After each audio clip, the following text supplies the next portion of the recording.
How's it going, guys, and welcome to the Throwback showdown between Norsca and the Beastmen. So recently, Dob Plays and I actually jumped over to the first game where we were able to get a bunch of multiplayer matches in with Norsca, as well as some of the old world factions who used to have regiments for now. So for those of you guys that may have joined the party in the second game, in the first game, Total War Warhammer 1, several of the old world factions, including the Beastmen, Chaos, Wood Elves, and Bretonnia, all were given regiments of renown at the very end of the game. Unfortunately, there was some sort of an issue with the porting and getting them over to the second game, and if I'm not mistaken, they're going to be re-added in April or May. I don't really know. I think it was announced in a post or something. But regardless, we got a bunch of great matches in, but something that is really interesting about going back to the first game is that a lot of the balancing changes that were done in Mortal Empires and Rise of the Tomb Kings aren't really in this game. So for example, if you look at this Deathcaster, so I have a Shaman Sorcerer with the Lore of Death, Fate Buna only costs 16 wins of magic, which is pretty insane considering it's very, very powerful. And in the second game as it currently stands, I believe it costs 22 or 23 if I'm not mistaken. Yeah, that should be right. And also another thing to point out is, so Dov is going to be playing the Beastmen, and he has Morker the Shadowgave, and I'm not talking about the current Morker, who's a little bit sad, but we have Morker the Shadowgave, and not to say that Morker, as it currently stands, is like in Total War Warhammer 2, he's still really good. But in the first game, he had 4 charges of his Chaos Spawn summon, so he has 2 charges of the Staff of Ruinous Corruption, compared to the 1 he currently has, and he also does have 2 charges of the Spirit Essence of Chaos.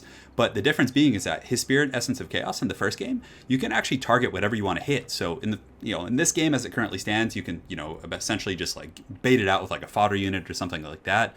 But in the first game, you could wait and like take down elite troops, and it was very, very powerful. So without further ado, let's get the show on the road. So as far as my army composition goes, in the front line, I have a very heavy core of the Marauder champions with great weapons.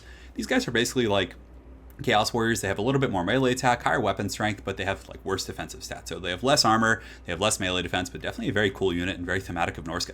I have a Deathcaster right here who's going to be casting the OP Fate Buna on these Centaurs with throwing axes. I have a couple of groups of Marauder Javelins, and these guys are actually a really good answer against Centaur harass, because one of the only answers that the Beastmen have against like mammoths, and you can see I have the Soul Crusher, is going to be the Marauder Javelins the Centaurs with throwing axes. They have armor piercing attacks, they're pretty mobile, they can encircle the mammoths and drag them down. But if you have the Marauder Hunters with Javelins right here, these guys have 90 range, which is more than these guys at 65, and they also have anti-large. So they're such a cool unit. I can't wait to see the Marauder Javelins and like the throwing axes and all that stuff facing off against Tomb Kings. So I have a couple of those. I have 2 groups of Marauder Spears in the back line to defend against the Centaurs. I have the Soul Crusher. I also have the Regiment of Renown, the Brutes of the Hound. So these are the elite Marauder Berserkers, and these guys are so gangster. They're unbreakable, 59 melee attack, 57 weapons rank. They do not mess around. On top of that, Throg the Troll King, and this guy is so darn solid. I forgot how good he was. 60 melee attack, but more importantly, he has an ability called Frostbite, which is unique to Norsca. So whenever he hits an enemy character, it slows him by 52%, which is insanely powerful. And he's one of the strongest duelists in the game. Like, he has regeneration, he has anti-large, he has armor piercing, he can throw up on people, which is pretty cool. Look at the tooltip for the throw up thing. I don't even know. But yeah, some more Berserkers, and that's pretty much it. So Dov is going to be playing the Beastmen. Centaurs over here. He has the 2 Centaurs over here with throwing axes to take down my big mammoths. In the front line, a combination of chaff and fodder units, so he does have some Gore Herds with shields, some Ungor Spears in the back line, Morker 1.0 here. Then he does also have the Koroks Man Rippers. So for those of you guys that, again, didn't play in the first game, these are Regiment of Renown that will be getting re-added, and these guys are beasts, and I think they're going to give the Beastmen a much-needed tool against like large threats. Anti-large, armor piercing, great combat stats, 45, 47, 40. Just a really, really solid pick by Dov here. In the forest, he has a Gorbel. He does also have the Sons of Goro, so these are the Regiment of Renown of Centaurs. They have more armor, 70 compared to 40. They have pretty good stats, armor piercing, and of course do magic damage, but more importantly, they have the Guardian ability. So if you're worried about getting your Lord sniped out, you can park these guys next to your Lord and give them a pretty sweet damage resist buff.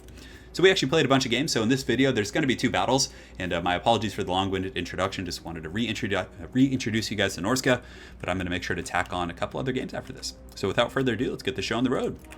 So right now we're just going to be kind of lining up forces here. You can see the Brutes of the Hound. Man, they're so cool looking. It's funny how they like all have red hair. Maybe that was kind of like one of the things that you had to be eligible for this Regiment of Renown here. But the War Mammoth is going to be marching forth, and you can see the forces of Dob Plays. These Gore Herds are definitely going to get monster mashed. I mean, the Brutes of the Hound and Norscan Berserkers are just like specialists. And look at these Javelins just skewering these beasts over here. I mean, and as long as you protect them with spears, they're going to be a very, very good counter against this type of stuff. So the War Mammoth jumps in the front line, and it is such a cool unit. And, as we get more new units added, like the Iron Titan and things like this, you sort of forget about, like, the past cool things that were added, but the Soul Crusher and this Mammoth is just so, like, the animations are so great when it charges into a group of infantry.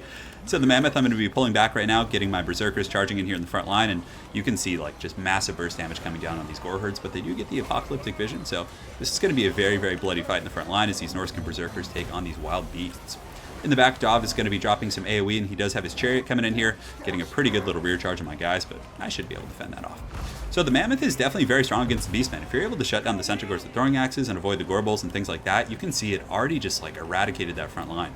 So those Gore Herds pretty much trashed. Morker, on the other hand, is doing a really good job. He gets a nice little devolve there, but you can see the Mammoth just tearing into the front line of these Beastmen. But Dov does have the Koroks Man Rippers here, so he does have some anti-large and some armor piercing, and he can probably summon some Chaos Spawn as well. So a little bit of a spooky engagement, but honestly, this Mammoth is just such a force of nature. And the Koroks Man Rippers, while they're frenzy, you can see they're at 10 leadership right now. So they're going to get terror routed, actually, which is just another testament to how powerful the Mammoths are. So just ravaging that front line. Just pretty insane stuff. So my Javelins over here are going to be throwing into, I think, the Sons of Goros, who are just getting skewered by these Javelins, just hordes of Marauder Hunters here, just throwing those in, and he's coming at me from a multitude of angles, and you can see Dov is going to do a bit of an Alpha Strike here, coming in with the Centaurs, getting a great charge, and I think he has some troops coming from the far side. No, it actually looks like the Sons of Goros do get hit with that OP Fate Abuna, and the Troll King and the boys, why is he on the ground? Oh, it must have been Gorbel. Yeah, him and the Brutes of the Hound. I mean, these guys racked up 74 kills in just this bloody fight. And also something else about Norsca is they have this enrage ability on their infantry. So as they fight longer for, periods of time, they're going to get these really cool buffs like leadership, physical resist, and melee attack at the very end. So Throg is going to be going to town on this troll. I was about to take Troll King, but this Gorbel right here. And let's see what his speed is. I think I might have sent Throg somewhere else. I think I was trying to get in the back here and maybe get on a Shaman, but he does turn and fight. Getting a little bit of throw up there, always a good time. But the Gorbel speed is now 40, so you can see that Frostbite coming in. And Throg is an excellent tool at taking out, large targets like this, because they can't really get away from him. He has 56 speed himself, and once he slows them with the Frostbite, and he can just drag them into the pits. So over here you can see Morker has gotten a couple Chaos Spawns. He was able to get one of my Marauder Champions, and he does use the Staff of Ruinous Corruption, but this Mammoth cares not for the Wills of Chaos here. Well, I guess he's technically a Chaos Beast. I mean, look at this thing. He has the Chaos symbol on him and everything, but he cares not for the Chaos Spawn. It would probably be the correct iteration of that. So the War Mammoth here is just kind of holding down the pocket in the center, and these things have an obscene HP pool. It's like 9 or 10,000. Job Play's coming in with a really good charge in the back with the Centaurs and really kind of tanking the leadership of a lot of my Norscan troops. Thankfully, the Berserkers are unbreakable, so I don't really have to worry about that, but you can see their models are going down very quickly. Throg, on the other hand, let's go ahead and see if we can find him. I think we've just devolved into a bit of a Death Star, and yeah, you can actually see Throg is in the pits here, so just a wild knockdown drag-out fight. Oh, the overhand club just coming down right on the Centaur. So that guy definitely gets a bit of a smack right there, and it's going to go down to the pits. Norscan Spearmen definitely helping quite a bit to fend off these Koroks Man Rippers and, not Man Rippers, but some of the Centaurs and other things like that. We're basically just monster mashing right now, sending in everything we possibly can. You can see the Gorbel here was broken by Throg earlier, so he's probably going to, be running away. And, Norsca has two choices for Lords. Well, three. They have Marauder Chieftains, but Throg and Wolfric are always going to be the more competitive choices. And Throg is going to be really good against factions that can't really, focus him heavily with missiles. He's also weak to fire, so very similar to Tomb King's Lords, but he only has 55 armor, and factions that have any sort of missile play. The fact that he only has 55 armor, like Lothran Seaguard and regular High Elf Archers can take him down. I mean, Dark Shards could put some heavy lifting in him, so he's better against the more bestial factions, so Beastmen and regular Chaos and things like that. But I mean, the regeneration is always going to be pretty darn powerful. You can get away with it with, factions like Empire, and I guess there's so many variables with rebalancing and everything. In the second game, there's been so many changes, so it's kind of hard to predict the metagame. So my Shaman Sorcerer is going to be coming over here, hiding near the War Mammoth. My War Mammoth does have some javelins and things like that. You can see Throg tried to throw up on those guys. Throg, man, I keep calling him Trog. I don't know. It's just I've been playing too much Heroes of Might and Magic 3. So the Marauder Champions down here are going to be fighting the Bray Shaman. And at this point, it's pretty much over. I mean, there's not enough stopping power to really take care of the Mammoth. So the Mammoth is going to get in there and just run over the Gorbel. And I think there's some Beastmen forces lurking, but that's pretty much going to be it. There's some Koroks Man Rippers and other guys, but the Mammoth is literally just running them down, just tusking them. But that was the first game. So Dov and I actually played a ton of games. So maybe for this video, we'll just kind of slap two together. So the other one was, I think, this one. And Dov was commanding the forces of Chaos with Kolek Suneater. So man, of all the factions that got Regiments of Renown, I think Chaos was one of the big winners. When those things get re-added to the second game, it's gonna be Gotham's Reckoning. Like things are gonna be getting lifted up in the air and snapped over Bane's knee. It's gonna be brutal for sure. So in this match, I am again bringing Throg to the battlefield, and I will show you guys a Wolfric the Wanderer game probably in the next series of videos I do. But here in the front, Marauders with great weapons, and even the basic Marauders for Norsca, they do have that Enrage ability. So you can see here they have that, which is really, really cool. So whole front line of those guys, and I wanted to try out the Famir Warriors. Now, I didn't used to bring them when I played competitively against Chaos, but honestly, I just couldn't remember how good they were. But I was like, hey, 110 armor, anti-large, armor piercing, they should be pretty good against Shaggus. I did also bring a Famir Balefiend with the Lore of Shadows, so he's like a pretty tanky kind of melee caster. He has armor sundering, which is going to be good against Chaos, Pendulum, and something that really was like catastrophic for me in this game, and you guys will be seeing it, is that I forgot that Pendulum abilities, you used to have to like line up on the side, so I was like trying to angle it, and I kept shanking it. Man, it was just, it was trolling me so much. Enfeebling Foe, yeah, that's what it is. Throg, did I get it right that time? Throg, yeah, Throg. Then the Maws of Savagery. So these were one of the OG powerful units. These guys like anti-large, armor piercing, regenerating, just like a monster of a duelist. And they also do have 20% physical resist. So these guys are basically like for the Chaos Knights. The regular Skin Wolves have regeneration, and anti-large, but they have very poor armor piercing values. Two groups of Norscan Ice Hounds who are going to be hunting down his horsemen. Of course, Dob always likes to bring these guys. He's the Dark Lord of Throwback build, so always have to keep him honest with that.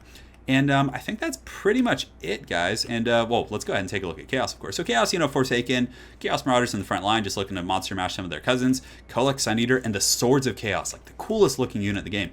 53, 59 flame damage, which is going to burn down Throg.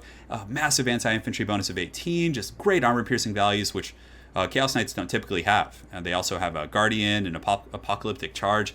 So this gives them a speed and a charge bonus when they're getting close, and just such a good unit to kind of monster mash, especially if you're going to be using Kolek. It makes him so darn hard to kill because it gives that physical resist through Guardian. He does also have the Chaos Sorcerer, and the other best unit in terms of Regiments of Renown are Nurgle's very own Demon's View. So these are Nurgle Afflicted Forsaken. They have this really good aura, and again, it's conducive with the monster mash strategy with the Swords of Chaos. All nearby units are going to get -8 melee attack. So without further ado, guys, let's get this show on the road. So right now you can see Dov is lurking in the back with some Marauder Horsemen. So I do get my Norscan Ice Wolves on the hunt here, so they're going to be trying to chase those guys down. So they have 92 speed compared to my 101.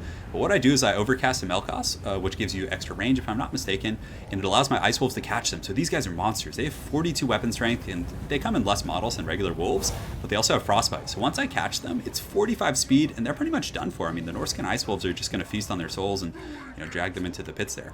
So the mainline fight, we're just kind of posturing, and I just wanted to wait to like really get rid of these guys and just bide my time. The Maws of Savagery I sent over there just in case my Ice Wolves had a little bit of trouble, but I was able to get pretty good engagement. Dov doing a little bit of a drive-by here, picking off a couple of my Marauders with great weapons, and man, that's solid value. You actually took out 5 models. So these are just horsemen, so they're not the armor-piercing variant, but you can see I do send my Ice Wolves over there to try and catch him. But Dov does have his Forsaken and some other troops nearby, so I'm not really able to get in there and kind of impose my will. In the back, we're able to shatter off those Marauder Horsemen. It's only like 500 or 600 gold, so it's not really the end of the world for Dov. In the front line here, we're going to be charging in, so I do see the Shaggus and Chaos Knights coming in, so Kolek just going to be charging in there, just smashing on these Norskins. But the Famir Warriors, anti-large and armor piercing, and was Kolek? Yeah, he had 100 armor at this point, so this was after that buff. But guys, the Apocalypse is coming. The Swords of Chaos just charging in and decapitating my guys, and they're going to be joined by some regular Chaos Knights as well. So just this brutal charging. Oh, those are such a cool unit.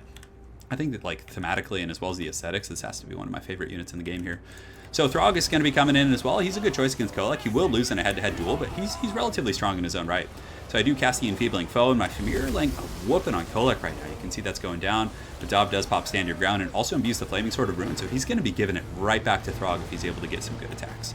A good Lord of the Storm going down right there. I think it looks like it zaps some of my champions, but he just buckles my flank over there. So my Marauders, like with great opens here, just got ravaged by these Chaos Knights. And you can see on the flank here, he is positioning these Demon's Spew and Forsaken to really collapse. So he's collapsing my flanks very heavily. That front, I invested a ton of money in my Famir Warriors and things like that, so I'm not going to really have like expensive infantry to hold the flanks. And maybe I should have like split them up to hold the flanks a little bit better, because man, Dov just crumbled me with that Chaos Knight. I was not expecting the Swords of Chaos to come in there that deep like that.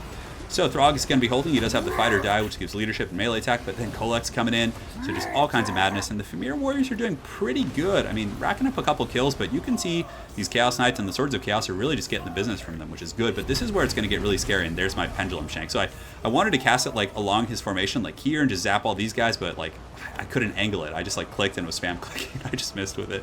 So I do have a Skin Wolf in here. The Skin Wolf Werekin is kind of a heroic unit, like an Empire Captain type unit, anti-large armor piercing, a very, very powerful unit. So the Swords of Chaos are getting dragged down. You can see Throg throwing up on the corpses of some of them and just right on Kolek as well, which is pretty fun, but this was really bad. I overextended a little bit with Throg. Swords of Chaos are going to get some free attacks.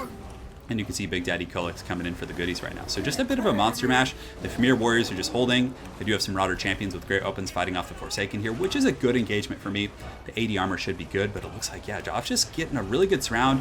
Now that the Demon Spew are here as well, and what is this? What is this Witchcraft going down? The Flaming Sword of Ruin. So yeah, he's got number one, he has the Flaming Sword of Ruin here, which is going to be good, but the thing I really wanted to articulate is that with the Guardian ability from the Swords of Chaos, Kolek is getting a massive ward save. And on top of that, he has the Demon Spew, so all my troops are getting a huge debuff to their melee attack, which is going to be really tough here. And you can see the Famir just kind of surrounded right now, and I don't know if their leadership's going to hold up. They're really meant to take out like Chaos Knights and Kolek and Chagas and things like that. They're definitely not going to be that great against like hordes of Chaos Infantry, who I think, despite their 110 armor, can kind of just drag them into the mud. And you can see right now, my Famir Warriors are shaken. They're starting to take some leadership penalties, but the balance of power is still very even here. And I do get the Skin Wolves around the back, which is really, really clutch here. These guys are going to get a great engagement on Kolek, who's kind of getting dragged down. Still rocking 73 leadership, but enfeebling foe, lowering his melee defense to 34, is going to make it a lot more viable for my Skin Wolves. But there's also some of these Nurgle Demon Spew in the back, which are getting a little bit hog wild. But this was really bad. My freaking Famir Warriors got terror routed, so they're not immune to psychology. And Kolek's able to terror out them, and I think the Swords of Chaos, let's see if I was able to take care of them. Looks like there's still 8 models. So Kolek, you know, would be, without those Swords of Chaos, he would be pretty close to being dead right now. I mean, imagine just, I think, what is the physical resist? I can't remember off the top of my head. We'll have to check before the game's over. But Throg and the boys are just trying to, you know, hold it down here. I pretty much just have the Skin Wolf Werkin and Throg, so that's pretty tough. I'm just going to get kind of surrounded and dragged into the pits. Werkins are very tough to kill, but over here I have an okay engagement. There you get the Melkoth Smithfying Miasma, and my Famir are good against these kind of infantry. Granted, you know, they really thrive in that anti-large environment because their base combat stats, only 28 melee attack. Where they really shine again is when they get that first large. But they're smashing some of these Forsaken. And I think there's 2 variants of Famir. There's the ones with great weapons, which are like anti-large, and then there's an anti-infantry version. So I wonder if they would have been a little bit better this game, having the anti-infantry bonus. But the bounce bar is still pretty even, but actually for the first time in the game, Dav is actually pulling ahead. You can see Kolek is so low, and I was just trying to waddle through the ranks with Throg to, you know, just beat him down, but man, just a chaos mosh pit in here. But you can see Throg hammering a couple of these guys. My Skin Wolf Werkin is going to be pushing through, trying my best to get on Big Daddy Kolek, but man, look at that hit. Kolek just gets a whomping on Throg right there. Just a monster mash, and Throg is actually, he gets terror routed, so he's going to get pushed off the battlefield. I have some, well, out of the pits here, and he might be able to regenerate. You can see his HP is going up. He is a troll, so he does have that regeneration, but the Swords of Chaos are hot on his tail. They have good armor piercing, and they also do have that fire damage, so they're going to be able to do pretty good. But it looks like they let him go. But the bounce power, I think it might be a little bit too much to come back from. The Skin Wolf Werkin doing pretty good, and on this side of the battlefield, I'm doing okay. I do have this Famir Balefiend, who is a very, very good anti-infantry caster. You can see the Forsaken and Marauders are actually starting to buckle under his pressure, but really I just don't have much left. I mean, I have Throg and the Skin Wolf Werkin. You guys probably remember how insanely powerful they were in Game 1. I mean, they are definitely probably one of the best units on the Norsca roster. But that's pretty much going to be it. Dav Plays has taken Kolek and the Swords of Chaos and just given the business to Norsca. So very well played to Dav. And man, what a reminder it was about some of these cool regiments for now, and just like what Norsca had available. That was incredibly fun. So we had a couple other games. We played Wood Elves versus Wulfric the Wanderer, and then I forget what the other one was. I think it was a Bretonnian game, and it was really fun. I had the Fey Enchantress, and he was playing with Wulfric, I think. So there's going to be a couple. Well, I'll probably just put those two together and make it a 2-for-2 kind of video situation. So hopefully you guys enjoyed those showdowns there. Make sure to go on over to Dav Plays channel and check him out. He's going to be posting these battles as well. So thanks again for watching, guys, and let's all look forward to playing some Norsca games. Have an excellent night, guys, and take care.